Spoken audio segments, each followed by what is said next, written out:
هفيت في عقلي وقلت اجيب شويه كتاكيت. رحت فين؟ تعالوا. هما بقالهم النهارده عندي 8 ايام، بس ايه، اديهم علف ما شاء الله، اديهم علف. انا اول مره اجيب الحاجات البيضه دي، فراخ البيضه، انما زمان كان عندي فراخ بلدي وفيومي وبط ووز.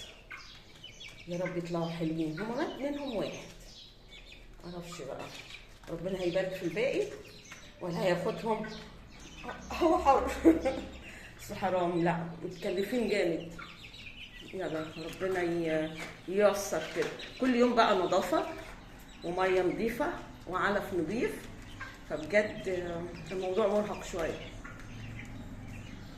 يلا لما يكبروا كمان شويه هبقى اوريها لكم.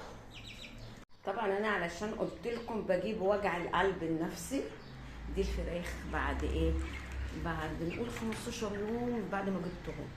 هي ما شاء الله في اوزان حلوه، بس في كام واحده اساسا كانوا صغيرين ما كانوش عاجبني، فماتوا 3.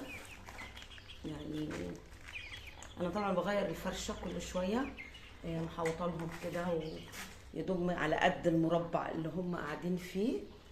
كل يوم اغير المشمع، وفي حصيره كده تاني من تحت. يعني ما جبتش ولا تبن ولا نشاره ولا جبت حاجه بصراحه، وانا سايبها على الله. ايه رايكم؟ بس ايه الصوت ده يا جماعه؟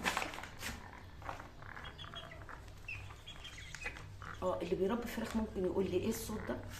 انا جبت مضاد حيوي وعملت بصل وثوم وبنجر، وكنت بحط ميه في الكركم.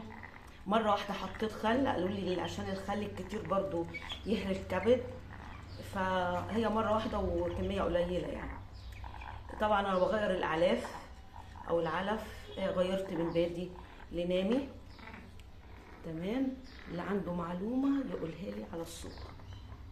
النهارده انا حطيت في الميه غليت حلبه مع قرنفل مع شويه شيح بصراحه. يلا بقى قولوا لي في التعليقات اللي عندهم خبره. انا زيرو خبره بصراحه، يعني انا زيرو خبره.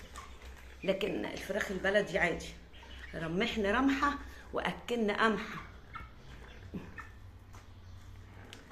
ولما يبقوا عمر مثلا 20 يوم او حاجه و20 يوم واوزانهم عدت الكيلو تبقى حلوه، وفي اللي عدى كيلو ونص بصراحه.